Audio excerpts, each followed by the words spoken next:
Welcome once again to this series called Introducing Indian Writers. So professor academy English இந்த series ஏன் offer பண்ணுறோம் அப்படின்னு சொன்னால், இப்போ any competitive exam on English literature அதில் பார்க்குறப்போ இந்தியன் லிட்ரேச்சருக்கு வந்து கொஷின்ஸ் அதிகமாக வருது. நம்ம சில வீடியோஸ் ஏற்கனவே பார்த்துருக்கணும். ஒரு ஷார்ட் ஸ்டோரி ரைட்டர் இன்ட்ரடியூஸ் பண்ணியிருக்கோம் இதே சீரீஸில். ஒரு பிராஜ் கஜ்ரு, ஒரு இந்தியன் லிங்குவிஸ்ட் இன்ட்ரடியூஸ் பண்ணுறோம். ஸோ இன்னைக்கு இந்த சீரீஸில் நம்ம பார்க்குறது வந்து R K Narayan, the creator of Malgudi. கண்டிப்பாக வந்து பார்த்தீங்கன்னா நாவல், இந்தியன் நாவல் அப்படின்னு பார்க்குறப்போ உங்களுக்கு ஆர்கே நாராயண் இல்லை முல்க்ராஜ் ஆனந்த் இல்லை ராஜாராவ் இவங்களுக்கு ஒரு கேள்வி வரலாம். ஸோ யூஜிசி நெட் செட் எக்ஸாமாக இருக்கட்டும், இல்லை அதர் எக்ஸாம்ஸ், காலேஜ் டிஆர்பி போன்ற எக்ஸாம்ஸ், கண்டிப்பாக இங்கிலீஷ் லிட்ரேச்சர் வந்து பார்த்தீங்கன்னா இல்லை ஒரு கேள்வி எதிர்பார்க்கலாம். ஸோ இந்த ப்ரொஃபஸர் அகாடமியில் நெட் செட் அண்ட் அதர் கோர்சஸ்க்கு வந்து கோர்சஸ் போயிட்டுருக்கு. ஸோ ஜாயின் பண்ணுறப்போ 7070701005 அப்படிங்கிற நம்பரில் கான்டாக்ட் பண்ணி நீங்கள் ஜாயின் பண்ணிக்கலாம். ஸோ நம்ம ஸ்ட்ரைட்டாக இன்னைக்கு பார்க்கலாம். ஆர்கே நாராயண், அவர் முழு பேர் வந்து ராசிபுரம் கிருஷ்ணசுவாமி நாராயணசுவாமி.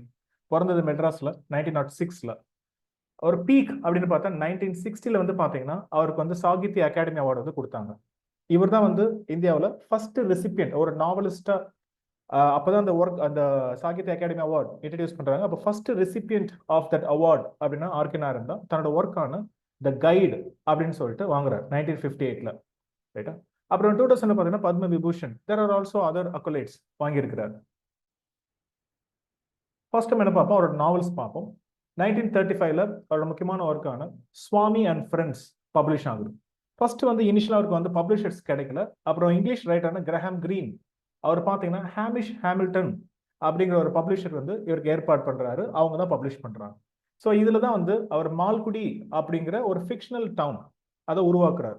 ஸோ இந்த மால்குடி அப்படிங்கிறது தமிழ்நாட்டில் திருச்சிக்கு பக்கத்தில் இருக்கிற லால்குடி அப்படிங்கிற ஊரை பேஸ் பண்ணி பண்ணியிருக்கலாம். ரைட்டா. ஏன்னா லால்குடி மால்குடி அதே நேரம் இல்லை, திருச்சியை பற்றில இந்த நாவல் படிக்கிறப்ப திருச்சி ஹைவே அதெல்லாம் வந்து சொல்லுவாங்க. அப்போ இதில் இருக்கக்கூடிய ஆல்பர்ட் மிஷன் ஸ்கூல்ல தான் வந்து இந்த டைட்டில் கேரக்டர் சுவாமிநாதன் படிக்கிறான். அவனோட ஃப்ரெண்ட்ஸ் பார்த்தீங்க அப்படின்னா சோமு, அந்த கிளாஸ் மானிட்டர் அவன். அப்புறம் மணி, ஒரு லேசி புள்ளி அவரு. அப்புறம் சங்கர், அவன் வந்து பிரில்லியன்ட் பாய் அப்படின்னு சொல்றாங்க. அதுக்கப்புறம் இன்னொரு ஃப்ரெண்ட் வந்து சாமியூல், அவன் வந்து இந்த பட்டாணி, நம்ம ஊர்ல சொல்லுவாங்க பட்டாணி அப்படின்னு சொல்லிட்டு குள்ளமா இருக்கிற மாதிரி. அப்போ இந்த ஃப்ரெண்ட்ஸ் கேங்ல திடீர்னு பார்த்தீங்கன்னா ஒரு புது பையன் ஸ்கூலுக்கு வரான். அதான் ராஜம். அவன் யாருன்னா சன் ஆஃப் ஒரு போலீஸ் சூப்பரண்டன்ட். ஸோ இவன் வந்ததுக்கு அப்புறமா இவங்களுக்குள்ள நடக்கிற பிரச்சனை. அதுக்கப்புறம் ராஜம், சுவாமிநாதன், இந்த கேங் எல்லாம் ஒன்று சேர்றாங்க. ஆனா இவங்களுக்கு அதிகமாக பிடிச்சது கிரிக்கெட். முக்கியமா சுவாமிநாதன் ஒரு நல்ல பவுலர். ஆனா அவங்க மேட்ச் வந்து தோக்கிறதுக்கு முக்கியமான காரணம் சுவாமி தான். ஏன்னா வந்து அந்த மேட்ச்க்கு திரும்ப வரல, வேற ஒரு இதுல மாட்டிக்கிறான். அதுக்கப்புறம் இந்த ஃப்ரெண்ட்ஷிப் போடையுது. பட் இருந்தாலும் வந்து ராஜம், அவங்க அப்பா வந்து போலீஸ் சூப்பரண்டன்ட் வந்து பாத்தீங்கன்னா டிரான்ஸ்ஃபர் கிடைக்குது. ஸோ கடைசி சீன்ல பாத்தீங்கன்னா அவர் ட்ரெயின்ல ராஜம் கிளம்பி போறப்போ சுவாமிநாதன் வந்து ஏதாவது கிஃப்ட் கொடுக்கணும் தன்னோட நண்பனுக்கு அப்படின்னு சொல்லிட்டு ஹான்ஸ் கிறிஸ்டியன் ஆண்டர்சன் அவரோட ஃபேரி டேல்ஸ் அப்படிங்கிற புக்கை வந்து அவருக்கு ப்ரெசென்ட் பண்ற மாதிரி தான் ஃப்ரெண்டு மூலம் வந்து கொடுத்து அனுப்போம். ஸோ இப்படிதான் வந்து கதை முடியும். ஸோ இது அவரோட major work, Swami and friends. Then other works அப்படின்னு நம்ம பார்க்குறப்போ த பேச்சுலர் ஆஃப் ஆர்ட்ஸ் 1937. பொதுவாக வந்து நீங்க ஆர்கே நாராயணா அவரோட ஒவ்வொரு டைட்டில் வந்து பார்த்தீங்கன்னா அதில் மேஜர் கேரக்டரை பேஸ் பண்ணி தான் இருக்கும். த பேச்சுலர் ஆஃப் ஆர்ட்ஸ் யாருன்னா சந்திரன். அவன் சன்னியாசியா போகணும் அப்படின்னு நினைக்கிறான். கடைசியில் வந்து ஒரு அரேஞ்ச் மேரேஜ் பண்ணிக்கிட்டு செட்டில் ஆகிறான். அதுக்கப்புறம் இந்த டார்க் ரூம், இதுல தான் பார்த்தீங்கன்னா ஒரு வித்தியாசமான, ஏன்னா பொதுவாக வந்து ஒரு மேல் கேரக்டர் தான் வந்து அதிகமாக இருக்கும், டாமினேட் பண்ணும் டைட்டில் கேரக்டர் எல்லாம். ஆனா இதுல வந்து சாவித்ரி, இந்த டார்க் ரூம்ல சாவித்ரி தான் வந்து மேஜர் கேரக்டர், ஒரு ஃபீமேல் கேரக்டர். அடுத்தது இங்கிலீஷ் டீச்சர், இது வந்து ஒரு செமி ஆட்டோபயோகிராபிக்கல் நாவல் அப்படின்னு சொல்லலாம். ஏன் அப்படின்னு சொன்னா தன்னோட வாழ்க்கையில பேஸ் பண்ணதான். ஏன்னா தன்னோட மனைவி இறந்ததுக்கு அப்புறமா அந்த ஒரு பிரிவு இந்த கதையில அதுதான். ஃபர்ஸ்ட் ஹாஃப் ஃபுல்லா வந்து நம்ம ஒய்ஃப், இவன் எப்படி வேலைக்கு போறான், அதுக்கப்புறம் கல்யாணம், அதுக்கப்புறம் குழந்தை, அதுக்கப்புறம் கொஞ்சம் ஒரு மிஸ்டேக்லாம் வந்து போகும். இறந்து போன தன் மனைவி கம்யூனிகேட் பண்ண ட்ரை பண்றான் இந்த இங்கிலீஷ் டீச்சர். ஸோ பேர் வந்து கிருஷ்ணா. 1945 ஒர்க் வருது. அவர் தான் வந்து அந்த இங்கிலீஷ் டீச்சர். ஸோ மேபி ஒரு கேள்வி நீங்க கமெண்ட் பாக்ஸ்ல என்ன பண்ணலாம், இந்த கிருஷ்ணாவோட ஒய்ஃப் பேர் என்ன, அவங்க எப்படி இறந்தாங்க, ஏன்னா அதுதான் வந்து ஒரு சிக்னிஃபிகன்ட் டேர்னிங் பாயிண்ட் இந்த ஒர்க்ல. பேர் என்ன, அப்புறம் அந்த பொண்ணோட பேர் என்ன, குட்டி பொண்ணு, இவங்க ரெண்டு பேருக்கும், கிருஷ்ணாவுக்கும் அவனோட மனைவிக்கும் பிறந்த பொண்ணோட பேர் என்ன அப்படின்னு சொல்லிட்டு நீங்க காமெண்ட் செக்ஷன்ல சொல்லலாம். அடுத்தது mister Sampath, the printer of Malgudi. இல்லை என்னன்னா ஸ்ரீனிவாஸ் அப்படிங்கிற ஒருத்தன் வந்து த பேனர் அப்படிங்கிற ஜேர்னல் எடிட் பண்றான். இவன் என்ன பண்றான், இந்த சம்பத் த பிரிண்டர், இவங்க வந்து ஃபில்ம் மேக்கிங், படத்துல வந்து காசை முதலீடு பண்றாங்க. அந்த ஃபில்ம் மேக்கிங்ல சம்பத் ஈடுபடுறான். இனிஷியலா நல்லா போகுது. ஆனா வந்து சம்பத் ஹேஸ் அன் அஃபேர் அதுல இருந்து ஸ்ரீனிவாஸ் விலகுறான். ஆனா கடைசியில எப்படி வந்து அந்த சம்பத் அந்த அஃபேரால வந்து ஹவு ஹி இஸ் ரூயின்ட் அழிஞ்சு போறான் அப்படிங்கிறத கதை. Mister Sampath the printer of Malgudi 1949. அடுத்தது த ஃபினான்ஷியல் எக்ஸ்பர்ட் 1952. இதுல இந்த டைட்டில் கேரக்டர் பாத்தீங்கன்னா மர்கையா, MERGAYYA அப்படின்னா லிட்டரலா வந்து மீனிங் என்ன அப்படின்னா த வே ஷோவர், அதாவது ஒரு வழிகாட்டி அப்படின்னு அர்த்தம். அவருக்கு மோஸ்ட்லி பாத்தீங்கன்னா ஒரு பேங்க்குக்கு முன்னாடியே உட்காந்துக்கிட்டு அவங்களுக்கு எப்படி ஃபில் பண்றது, அது மூலமா வருமானம் ஈட்டுறாரு. அதுக்கப்புறம் என்னென்ன பிரச்சனைகள் வருதுன்னு பார்க்கலாம். அடுத்தது வெயிட்டிங் ஃபார் தி மகாத்மா, ஒரு காந்தியன் நாவல் 1955 வருது. இல்ல பாரதி அப்படிங்கிற காந்தியன் காந்தியோட கொள்கைகளை மற்ற எல்லா இடத்துக்கும் பரப்புற கூட வந்து பாத்தீங்கன்னா ஸ்ரீராம் அப்படிங்கிற போறான். அவனுக்கு ஈடுபாடு இருக்கா இல்லையா, இவங்க 2 பேரும் காதலிக்கிறாங்களா இல்லையா அப்படிங்கிற மாதிரி வந்து போகும். கடைசியில் வந்து மகாத்மா காந்தியோட அசாசினேஷன்ல வந்து நாவல் முடிகிற மாதிரி இருக்கும். இதான் வந்து waiting for the Mahatma. Next அவரோட மாஸ்டர் பீஸ் அப்படின்னு சொன்னா இதுதான் 1958 வந்த த கைட். ஏன்னா இதுக்கு வந்து 1960 வந்து அவருக்கு சாகித்ய அகாடமி அவார்டு கிடைக்குது. இந்தியன் இங்கிலீஷ் ரைட்டர்ஸ்ல ஃபர்ஸ்ட் இந்த அகாடமி அவார்டு, இந்த அவார்டு வாங்குறது வந்து அவர் தான், சாகித்ய அகாடமி அவார்டு. இதுல என்ன மால்குடி, அதுல வந்து பாத்தீங்கன்னா இந்த டைட்டில் கேரக்டர் யாருன்னா ரயில்வே ராஜு. அவன் வந்து ஒரு ரயில்வே கைடு, அவர் டூரிஸ்ட் கைடு. அப்ப அவன் எல்லாரும் ரயில்வே ராஜு அப்படின்னு பட்ட பேர் சொல்லி கூப்பிடுவாங்க, ஒரு டூரிஸ்ட் கைடு. அப்ப என்ன பண்றான், அந்த ஊருக்கு வந்து பாத்தீங்கன்னா மார்க்கோ போலோ அப்படிங்கிற ஒரு கேவ் பெயிண்டிங்ஸை எக்ஸ்ப்ளோர் பண்ற ஒரு எக்ஸ்ப்ளோரர். அவனோட மார்க்கோ போலோட ஒய்ஃப் வந்து ரோசி. ஓகேவா? அப்போ ரயில்வே ராஜு என்ன பண்ற அப்படின்னு சொன்னா he is attracted towards Rosie and Rosie is attracted towards railway Raju. ஆனா ரோசியோட பேக்ரவுண்ட், அவ வந்து ஒரு தேவதாசி ஃபேமிலில இருந்து வர்ற. she is interested in dancing. ஆனா மார்க்கோ போலோ அதுக்கு ஒத்துக்கல. அதுக்கப்புறம் என்ன பண்றாங்க, மார்க்கோ போலோ திரும்பி போறான். பட் ரோசி ஸ்டேஸ் பிகைன். she has an affair with railway Raju. அதுக்கப்புறம் இந்த ரயில்வே ராஜும் ரோசியும் பாத்தீங்கன்னா ரோசியோட பேர் வந்து ரயில்வே ராஜு மாத்திரம் நளினி அப்படின்னு சொல்லிட்டு she establishes herself as an Bharatanatyam dancer. அவர் பேரும் புகழும் கிடைக்குது. அப்போ அவளுக்கு வந்து பாத்தீங்கன்னா மேனேஜர் அவன் இருக்கிறான். ஆனா என்ன அப்படின்னு சொன்னா அவளோட நகைகளையும் சில இது வந்து அவன் ஃபோர்ஜரி பண்றான். அதனால வந்து ஜெயிலுக்கு போயிடுறான். ஸோ கதை வந்து பாத்தீங்கன்னா பிரசன்ட்ல நடக்கும். ஜெயிலுக்கு போயிட்டு வந்ததுக்கு அப்புறம் ரயில்வே ராஜு இப்போ ஒரு ஊருக்கு போறான். அந்த ஊர் பேர் வந்து மங்கள் அப்படிங்கிற ஒரு கிராமம். அங்க வந்து பாத்தீங்கன்னா இவன் அமைதியா உட்கார்ந்துட்டு இருக்கான். அதாவது சராயு, அந்த மால்குடியில ஓடக்கூடிய ஒரு ரிவர், அதோட படித்துறையில வந்து உட்கார்ந்துட்டு இருக்கான். அப்படி உட்கார்ந்துட்டு இருக்கிறப்ப இன்னொருத்த அந்த ஊர்ல இருக்கிற ஒரு வில்லேஜ் வந்து அவன் வில்லேஜர் வந்து பேச ஆரம்பிக்கிறான். அங்க இருக்கிறவங்க இவன் வந்து ஒரு சாது, பெரிய வந்து ஒரு சன்னியாசி, ஒரு பெரிய துறவி அப்படின்னு நினைக்கிறாங்க. இவன் சாதாரண கிரிமினல். அப்போ இது ஒரு பக்கம்.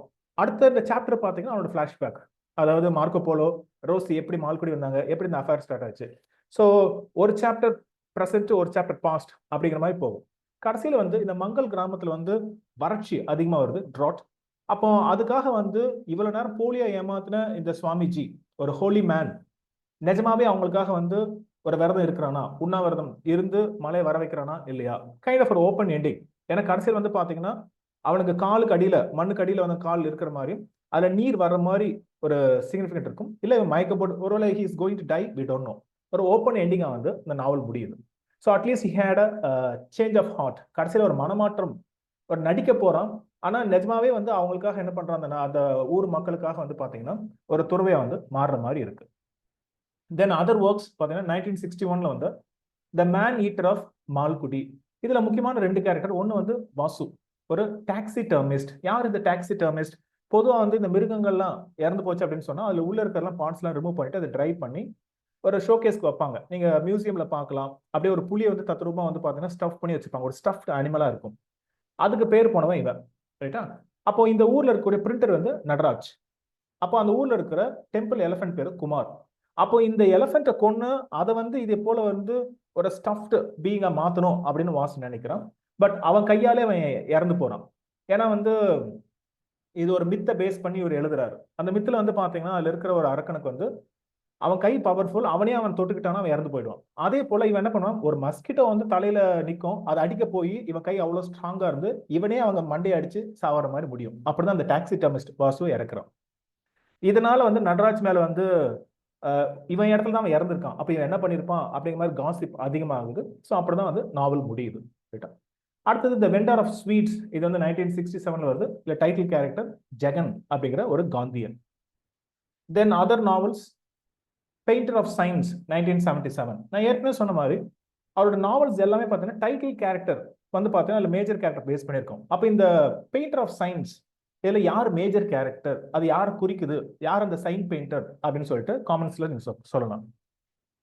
அடுத்தது tiger for Malgudi 1983, talkative man 1986, then the world of Nagaraj 1990. So இவ்வளவு நேரம் அவரோட நாவல்ஸ் பார்த்தோம். அவரோட ப்ரோஸ் ஒர்க்கையும் கொஞ்சம் பார்த்துப்போம். அவரோட ஆட்டோபயோகிராஃபி ரொம்ப ஃபேமஸ். 1973 வந்த மை டேஸ் அப்படிங்கிற ஒரு ஆட்டோபயோகிராஃபி. தென் அதர் ஒர்க்ஸ்னு பார்க்குறப்போ next Sunday 1960, my dateless diary 1960, then reluctant guru 1974. அப்புறம் இது வந்து கேள்வி வர வாய்ப்பு அதிகம். அதாவது எப்பவுமே வந்து பார்த்தீங்கன்னா இந்த நெட் எக்ஸாம், செட் எக்ஸாம்ஸ் இல்லை காம்படிட்டிவ் எக்ஸாம்ல நீங்க ஒரு ரைட்டர் வந்து எஸ்டாப்ளிஷ் ஆகி ஆர்கே நாராயணன் நாவலிஸ்டா தெரியும், அவர் ஒரு ப்ரோஸ் ரைட்டரா. அப்ப கேள்வி என்ன பண்ணும், நீங்க நாவலிஸ்ட்னு படிச்சுட்டு இருப்பீங்க, ஆனா திடீர்னு பாத்தீங்கன்னா அவர் எழுதின ப்ரோஸ் ஒர்க் என்ன, ஷார்ட் ஸ்டோரி என்ன அப்படி கேட்டுருவாங்க. அப்படி பாக்குறப்ப இது ஒரு முக்கியமான ஒர்க், தி எமரால்டு ரூட். இது வந்து ஒரு டிராவலாக், ஒரு இமேஜின்ட் டிராவலாக். கர்நாடகாவை பேஸ் பண்ணி இந்த டிராவலாக் வந்து ஆர்கே நாராயண் எழுதுறாரு. அப்புறம் ஷார்ட் ஸ்டோரிக்கு வருவோம். மால்குடி டேஸ் இது வந்து ஒரு கலெக்ஷன். இதுல வந்து ஏகப்பட்டது பின்னாடி வரும். 1943 வருது.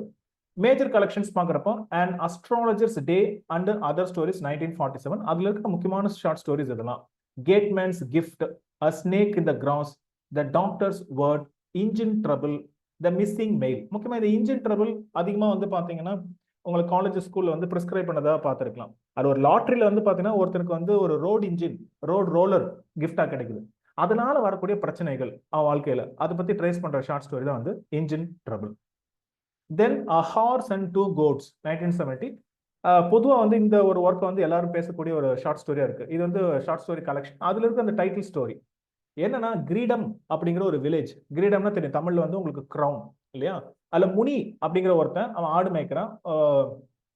என்ன பண்றான், ஒரு நாள் வந்து இப்ப நம்ம ஊர்ல வந்து பாத்தீங்கன்னா ஒரு குதிரை எல்லாம் இருக்கும் இல்லையா, அதுக்கு மேல கடவுள் ஒரு பக்கம் போறப்ப வந்து பாத்தீங்கன்னா ஒரு குதிரை மேல கடவுள் நிக்கிற மாதிரி இந்த எல்லையை காக்கிற சாமி போல இருக்கும்.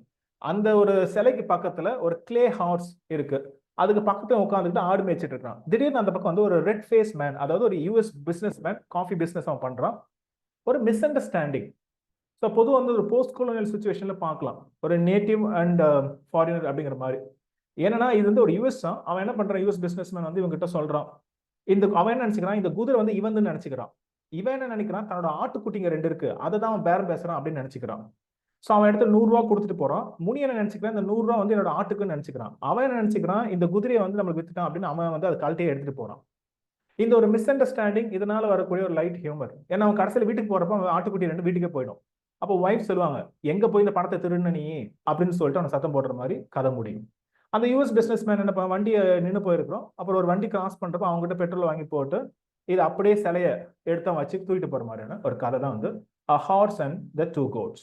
Then other short story collections, Lovely, LAWLEY, Lovely Road and Other Stories. இதுல often prescribed படிக்கக்கூடிய ஒரு மேஜர் ஸ்டோரி 1956 வருது, த மார்டர்ஸ் கார்னர் அப்படிங்கிற ஒரு ஷார்ட் ஸ்டோரி. இதுல வந்து ரமா அப்படிங்கிற ஒரு ஃபுட் வெண்டர், சாப்பாடு தள்ளுவண்டி வச்சு விற்கிறவன், அவனுக்கும் அதுக்கப்புறம் அங்க நடக்கிற சில பொலிட்டிக்கல் ரயட் சுச்சுவேஷனால இவன் வாழ்க்கை எப்படி பாதிக்கப்படுது, அதான் வந்து அந்த கதை. தென் 1964 காட்ஸ், டீமன்ஸ் அண்ட் அதர்ஸ் அப்படிங்கிற ஒரு கலெக்ஷன். இதுல வந்து ராமாயணா, மகாபாரதா, மற்ற மித்து அதெல்லாம் பேஸ் பண்ணி அதுல இருக்கிற கதைகளை ஒரு ரீட்டைலிங் மாதிரியான ஒரு கலெக்ஷன் தான் வந்து இது. Next under the banyan tree and other stories 1985. So உங்களுக்கு சாதாரண கேள்வி எப்படி வரலாம்னா, ஏதாவது ஒரு ஒர்க்கு கொடுத்துட்டு under the banyan tree and other stories யாரு எழுதுனா, இல்ல உங்களுக்கு என்ன பண்ணலாம், ஒரு பக்கம் வந்து இந்தியன் ரைட்டர்ஸ் கொடுத்துட்டு இன்னொரு பக்கம் அவங்களோட ஷார்ட் ஸ்டோரி நேம் கொடுத்து மேட்ச் பண்ற மாதிரி கொடுக்கலாம். ஸோ கேள்விகள் வந்து இப்படிதான் வரும். இல்ல இப்போ இந்த குரோனாலஜி கேட்குறாங்க, குரோனாலஜிக்கல் ஆர்டர், மேபி நீங்க என்ன பண்ணலாம், ஆர்கே நாராயணோட ஒர்க்ஸ் அட்லீஸ்ட் ஃபர்ஸ்ட் ஒர்க் என்ன, கடைசி ஒர்க் என்ன, மிடில் என்ன, அப்படி தெரிஞ்சா அட்லீஸ்ட் குரோனாலஜி கேட்கறப்போ எலிமினேட் பண்ண முடியும். சரி, அப்போ ப்ரொஃபஸர் அகாடமியில் காலேஜ் டிஆர்பி 2025, அதாவது தமிழ்நாட்டில் நடக்கக்கூடிய ஆர்ட்ஸ் அண்ட் சயின்ஸ் காலேஜஸ்க்கு வந்து பார்த்தீங்கன்னா ரெக்ரூட்மெண்ட், டைரக்ட் ரெக்ரூட்மெண்ட் நடக்குது அசிஸ்டன்ட் ப்ரொஃபஸருக்கு. அதுக்கும் வந்து கோர்சஸ் போயிட்டு இருக்கு. நீங்க ஜாயின் பண்ணா 7070701005 அந்த நம்பர்ல கான்டாக்ட் பண்ணி ஜாயின் பண்ணலாம்.